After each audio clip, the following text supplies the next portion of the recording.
Some people believe that the deep woods of the Pacific Northwest are empty, but the silence there is actually a warning.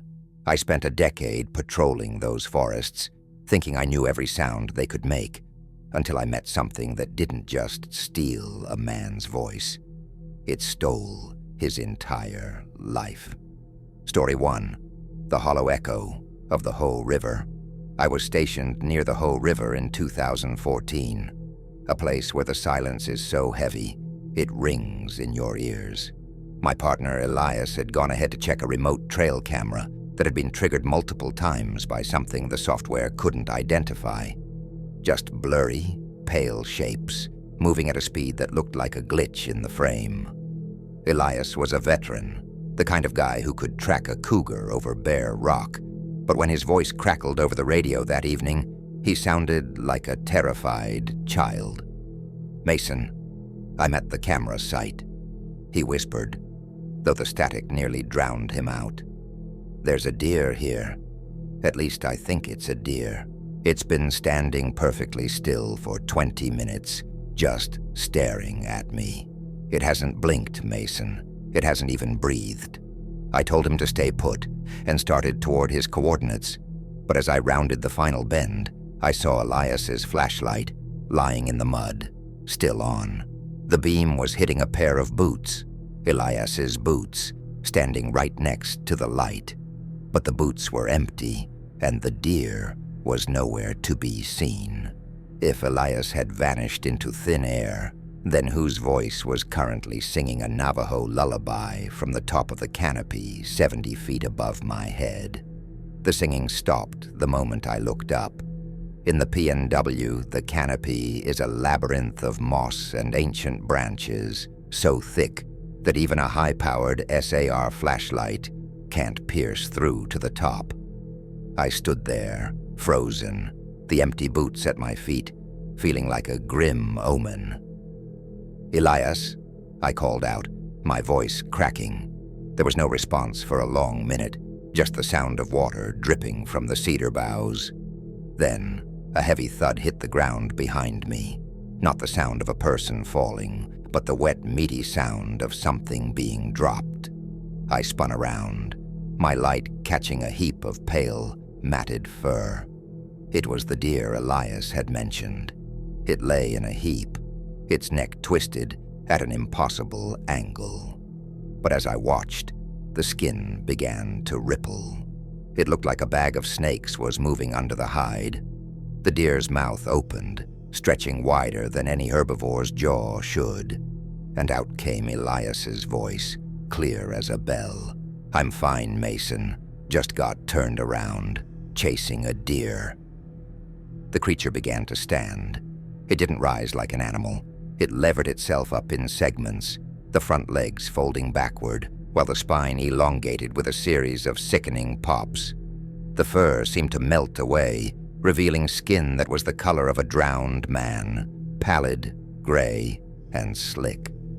By the time it was fully upright, it stood nearly 8 feet tall, a grotesque parody of my partner. It had Elias's face, his eyes, even the small scar on his chin, but the eyes were flat black, reflecting no light from my beam. "You're very lucky, Mason," the thing said, stepping toward me. Its walk was terrifyingly smooth, its feet finding purchase on the slick, uneven roots without it ever looking down. It didn't breathe. In the 30-degree mountain air, my breath was a thick cloud, but its mouth remained a dark, motionless void. I backed away, my hand fumbling for my bear mace, but my legs felt like lead. My grandfather's voice echoed in my mind from 20 years ago. "If it looks like someone you know, but something feels wrong, you run." "Where are you going?" the Elias thing asked. Its head swiveled 180 degrees to keep its eyes fixed on me as I retreated. "We have work to do. The cameras are triggered." It reached out a hand that looked human until the fingers kept extending, the nails sharpening into hooked claws that scraped against the bark of a nearby fir. It left deep, gouged handprints in the wood as if the ancient tree were nothing more than soft clay. I didn't stay to hear more. I turned and bolted through the brush, ignoring the branches that lashed at my face. I could hear it behind me, not running but pacing me. It moved through the undergrowth with a heavy rhythmic thud-thud-thud that sounded more like a man walking on a wooden floor than a creature in the woods. Every few hundred yards, it would call out in a different voice.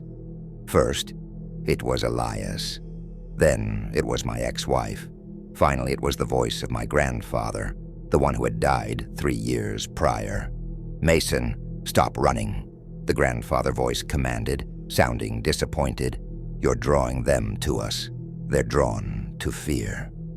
I reached my truck at the trailhead and fumbled with the keys. My hands were shaking so hard, I dropped them twice. As the headlights flickered on, they illuminated the edge of the forest. The thing was standing just at the tree line, perfectly still. It didn't try to hide. It just stood there in Elias's uniform, watching me. Its shadow, however, didn't match its body. In the glare of the LEDs, its shadow was wide, multi-limbed, and seemed to be crouching even though the creature was standing straight. I drove out of there at 80 miles an hour, not stopping until I hit the main highway. I quit the Forest Service the next morning. They never found Elias. They found his radio, his pack, and eventually they found remains scattered over 50 yards near the Box Canyon. The medical examiner said the bones had been there for years, weathered and scavenged, yet Elias had only been missing for 12 hours. For months, I lived in a state of hypervigilance. I moved to the city, thinking the noise and the lights would keep the old things away. But 3 weeks ago, I was walking to my car after a late shift when I saw a dog sitting under a street lamp. It was a black and white mutt, with floppy ears and a tail that didn't wag. It sat perfectly still, its mouth closed, staring at me with flat black eyes. As I hurried past, it stood up, not on all fours, but on its hind legs, wobbling as it tried to balance its weight like a man. It didn't bark, it just opened its mouth, and in Elias's voice, said one word: "Lucky." I don't go outside after dark anymore. I keep the sage burning and the doors locked, but sometimes, when the wind dies down, I can hear a soft scratching on my third-story window screen. It's a rhythmic, patient sound, like nails dragging across metal mesh, testing the frame. And then the voice comes through the glass, soft and familiar. "Mason," it whispers, "let me in. It's too cold out here." I know it's not him. I know Elias is a collection of bleached bones in a canyon 300 miles away. But the scariest part isn't the voice or the scratching. It's the fact that lately the voice is starting to sound exactly like mine. If these stories left you checking your locks tonight, make sure to hit the subscribe button and turn on notifications so you never miss a new nightmare.